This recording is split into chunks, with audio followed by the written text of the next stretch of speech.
अस्सलाम वालेकुम फ्रेंड्स, उम्मीद है कि आप सब खैरियत से होंगे। तो फ्रेंड्स, आज मैं आप लोगों के लिए जो टिप्स लेकर आई हूँ वो है वज़न कम आपका करेगी, और जो आप में एलर्जी का मसला है वो भी कम होगा।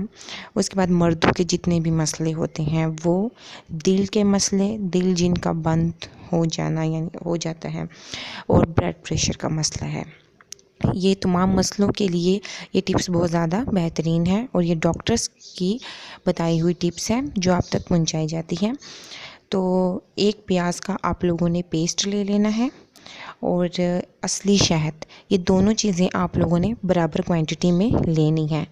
उसके बाद इसको मिक्स कर लेना है, और 1 गिलास नीम गर्म पानी का आप लोगों ने लेना है।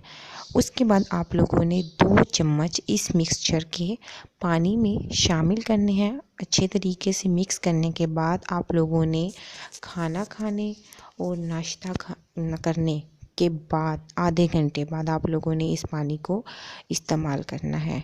इससे इंशाल्लाह आप लोगों के ये तमाम मसले हल हो जाएंगे। तो आप लोग हमारे चैनल को सब्सक्राइब लाजमी कीजिए, and thank you for watching my video.